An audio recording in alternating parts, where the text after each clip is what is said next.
皆さんこんにちは、ケニーです。マイローリングニューストピックスをご視聴いただきありがとうございます。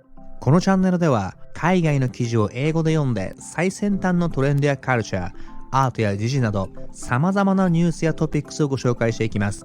ニューヨークタイムズやロイターなどの有料コンテンツもフリーで紹介していますので、英語のリスニング力を向上させながらたくさんの情報を得ていただくことで少しでも皆様のお役に立てたら嬉しいです。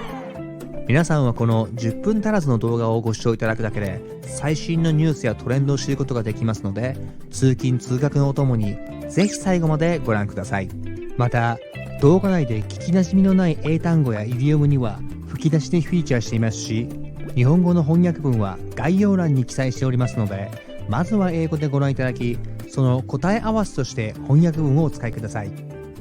今回の動画では今年のサマーソニック2022でヘッドライナーを務めることでも話題のアーティスト、ポストマローンのニューアルバム12カラットToothacheのニューヨークタイムズでのレビュー記事をご紹介いたします。まさに今の音楽の最先端にいるポストマローンの音楽を紐解き、ぜひライブ会場に足を運んでみてください。それではここから英語でスタートです。Post Malone and Pop Single Sound 12 Carat Toothache, the new album from the post-genre star, continued to grab several styles into one, and his sound will be passed on to the next generation. For straight in the mid to late 2010s, Post Malone found a way to make every kind of music all at once. His songs were rooted in the attitude of hip-hop, while helping underscore the genre's singer-rap evolution. He had a penchant for lightly pungent country and lived in the long shadow of what once called alternative rock. Every now and then, he dialed up his tempo ever so slightly, turning his wails into bright pop, and his voice, a heavily processed sweet gargle, sounded completely modern, yet also like a deeply imprinted memory. On his first album, 12 Carat Toothache, the 26-year-old musician returns with more soulful yodels from the basement of the gilded mansion. Success hasn't sated him, nor has it challenged him. He remains a calm synthesizer of styles for an era in which old borders matter less than ever.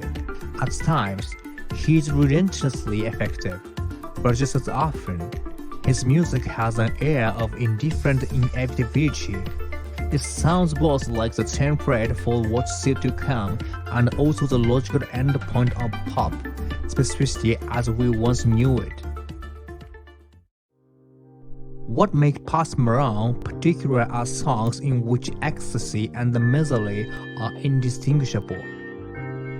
Antagonists are saviors. Surrender is freedom. I was born to rise hell. I was born to take pills. I was born to chase meals. He mourns on reputation, never shifting his tone. On euthanasia, he can't decide what form celebration should take. Behold, a sober moment, too short, and far between. I should crack one open to celebrate being clean. The real narcotic is Post Malone's voice though. It contains unanimity whether boasting about stealing someone's girlfriend, insane, exacerbating the anxiety associated with hyperfame, wasting angels, or delivering the odd, deeply moving poem, everything done for the dead, after they are dead, is for the living. He sounds the same, bereft, lonely, removed. The consistency goes a long way in the streaming ecosystem. When songs have no incentive to ever come to a conclusion or resolution, TikTok may reward the choppy and the bristling, but Spotify privileges the tuneful and the atmospheric. This album's production leans into that. even as it includes some of Post Malone's brightest sound to date.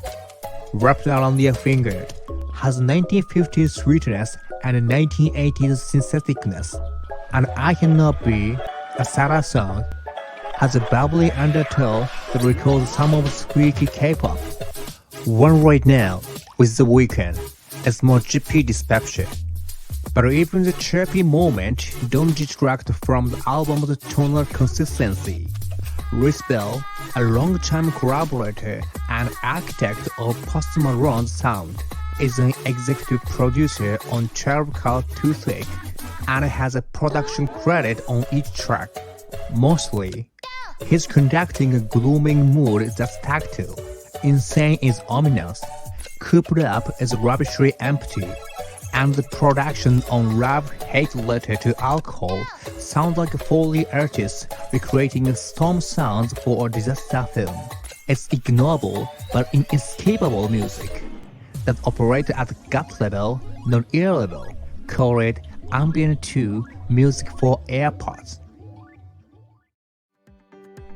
The album's guest roster captures the potency of this approach as well.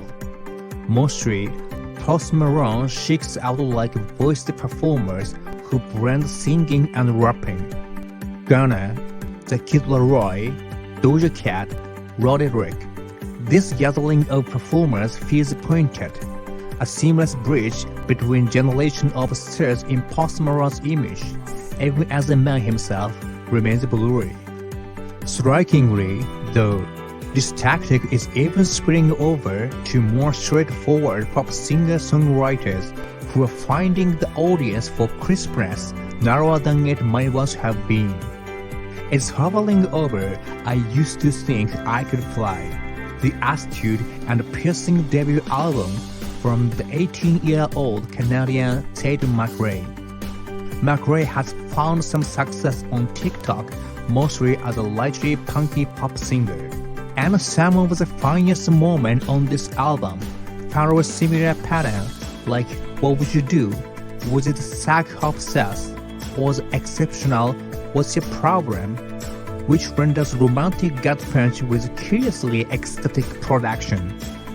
For good measure, Bell produced a track on McRae's album, You're So Cool, which echoes some of the more optimistic moments on 12 Carat Toothache. It is a savvy decision, but also something of a hedge. In an era in which stars are all melting into one, it can seem like the way to stand out is to fit in. But maybe not forever.